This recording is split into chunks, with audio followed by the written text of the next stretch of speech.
Información internacional en la voz y de la mano de Juan Pablo Pucciarelli. La semana pasada yo estaba acá escuchando atentamente, sobre la actualidad sociopolítica, institucional de Perú. No nos movemos demasiado en el mapa, vamos a hablar de lo ocurrido en Bolivia, pero no voy a ser yo, si tenemos un especialista, así que le damos la bienvenida a Juan Pablo. ¿Cómo Hola estás? Diego, ¿Cómo va buen todo? día. ¿Cómo va? ¿Todo bien? Un Todo bien. gustazo compartir un rato de aire en el último noticiero del año. Lo mismo decimos nosotros. Y bueno, nos movemos de Perú para irnos rápidamente hacia Bolivia, también con unos días álgidos, como mínimo, para así describirlo. Así es, vamos a hablar de lo que está pasando en Bolivia, una situación política y social preocupante. Empecemos por la información. El miércoles pasado, hace 2 días, el 28 de diciembre, fue detenido el gobernador del departamento de Santa Cruz de la Sierra, Luis Fernando Camacho, detenido por la policía boliviana en el marco de la causa judicial denominada Golpe de Estado 1, que ahora voy a explicar un poco de qué trata. Había sido citado a declarar en 3 ocasiones previas, en las 3 se había negado a presentarse, incluso había provocado abiertamente a las autoridades diciendo que si tenían agallas que lo vayan a buscar, básicamente. Fue esto lo que pasó, efectivamente, cuando estaba circulando por una autopista de la ciudad de Santa Cruz, fue detenido por la policía, le cruzaron unos autos, fue una detención bastante violenta y desde entonces Bolivia está en alerta máxima en términos políticos y sociales, como decía recién. No es cualquier figura Luis Fernando Camacho. Recordarán ustedes cuando fue el golpe de Estado de 2019, es la persona que entra con la Biblia al Palacio Quemado. El Palacio Quemado es el Palacio de Gobierno, ahí en La Paz, frente a Plaza Murillo.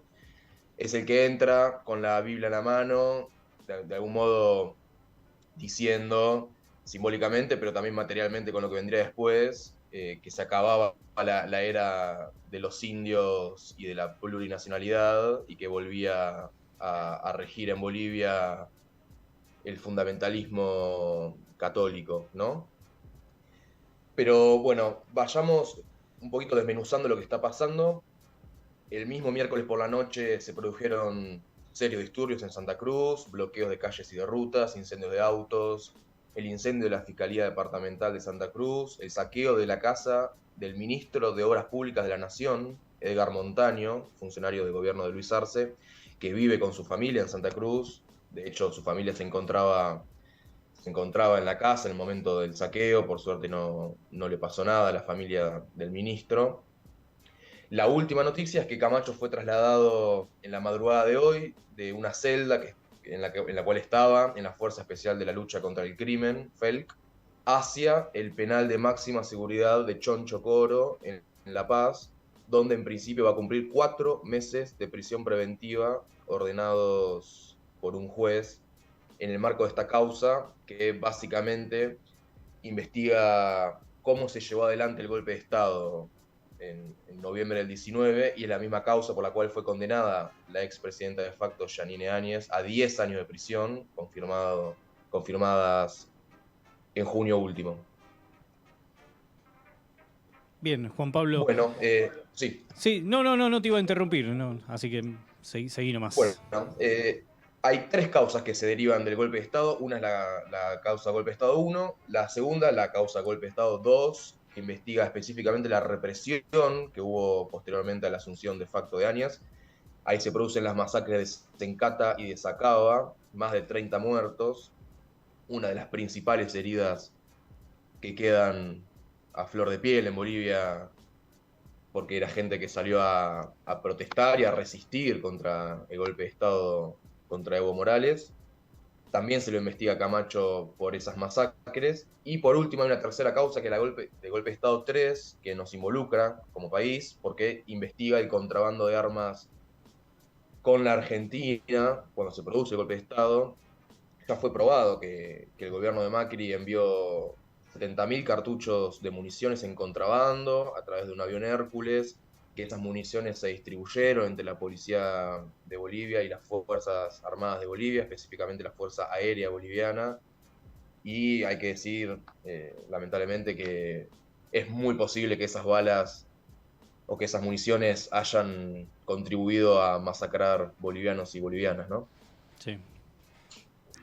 Eh, Algo que también sí. te pregunto porque justamente es como que estamos contando una parte de la historia que entiendo que es digamos, la que tiene más congruencia con lo sucedido, pero también justamente a raíz de que hay otra faceta sobre esto que sucedió, hay un cese de actividades laborales para reclamar justamente la liberación de Camacho en Santa Cruz.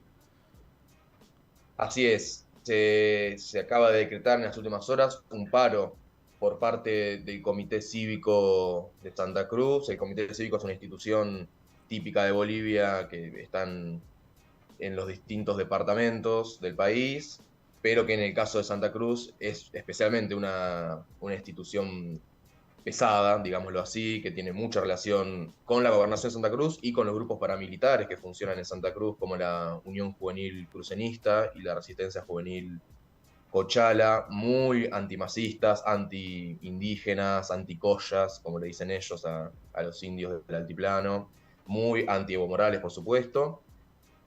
Decretó por ahora un paro de 24 horas, es muy posible que se extienda en el tiempo. Estamos hablando, repito, de la posibilidad de que sean 4 meses de prisión para Camacho, lo cual en el actual contexto de Bolivia parece ser una eternidad. De hecho lo es, porque hay que seguir día a día la situación. Y acá agrego un elemento para el análisis un poco más estructural, si se quiere, que es las tensiones que vienen hace mucho tiempo entre el oriente boliviano y el occidente boliviano. Para decirlo rápido, Bolivia es un país cuya sociedad está atravesada por la distribución geográfica.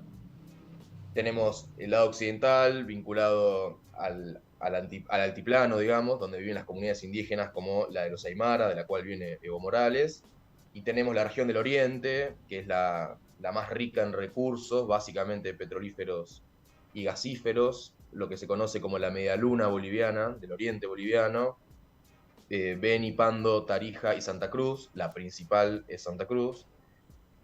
Y claro, la historia de Bolivia empieza a cambiar justamente cuando llega a la presidencia de la nación un indígena del altiplano, que no solamente en términos simbólicos gobierna como un indio con las distintas cuestiones que esto implica, sino que además avanza en políticas públicas para redistribuir los recursos provenientes de las riquezas gasíferas y petrolíferas del oriente boliviano en políticas públicas de salud, de educación, de vivienda, etcétera, tendientes a favorecer a los sectores más humildes de la población, específicamente al campesinado boliviano de la zona de Potosí, de Cochabamba, de La Paz, de Oruro, que son sectores que para las élites cruceñas son considerados inferiores. Son gente con la cual ellos no quieren tener nada que ver, un oriente boliviano que siempre miró hacia el progreso occidental, del primer mundo y demás, que no tiene nada que ver con, o no quiere tener nada que ver con, ni con la plurinacionalidad, ni con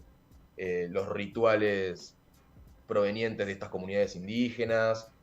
Es un mismo país, pero no es una misma sociedad, para decirlo rápido.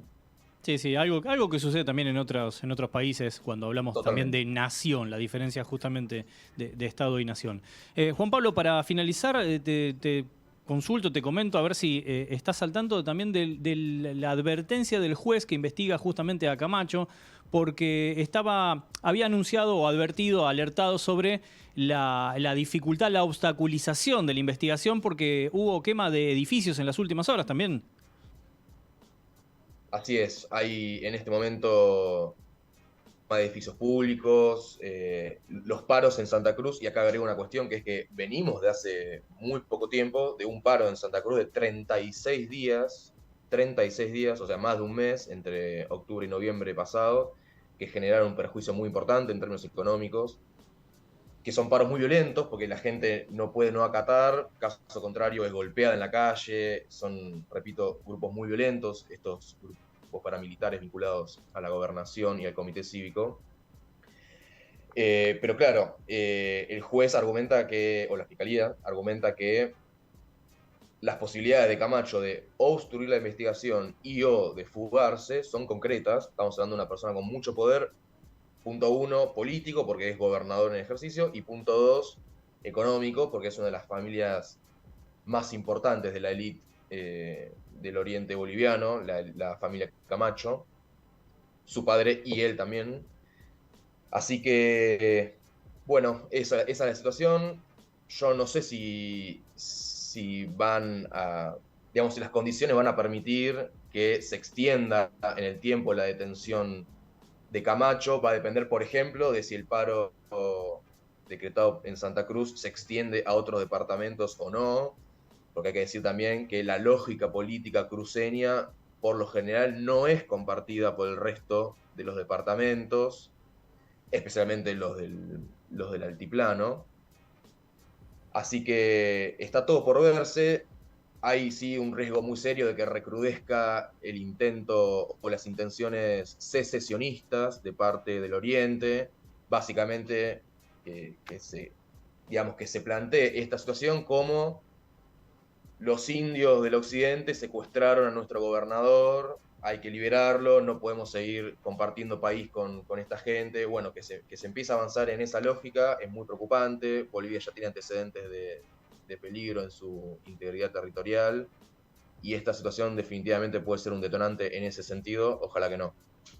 Muy bien. Juan Pablo, completísima, e incluso hasta hiciste un panorama del escenario previo a lo que desencadenó en los últimos días y últimas horas también con esta crisis institucional, política y mucho más también justamente en Bolivia, que tendrá repercusiones también en el futuro, así que contaremos seguramente con tu palabra y tu claridad en los conceptos también para compartir la información. Así que, Juan Pablo, muchísimas gracias. Bueno, terminamos un año en el que te acabamos de sumar hace poquito y no podemos estar más contentos acá en el Noti. Bueno, muchas gracias, lo mismo digo, realmente muy contento estoy. Y bueno, feliz año y a arrancar con todo el 2023. Muy bien, totalmente. Adherimos a cada una de tus palabras. Así que bueno, muchísimas gracias Juan Pablo Pucciarelli. Felicidades, gran año 2023 y ojalá que nos siga encontrando acá en el Noti. Abrazo grande. Nosotros rápidamente nos tenemos que ir a una nueva canción para levantar el viernes porque hay mucho contenido en el Noticero. Pero antes como en cada corte, un resumen muy breve con lo que hay que saber con el flash informativo. Así que nos vamos al flash, a la música y ya volvemos con mucho más Noticero.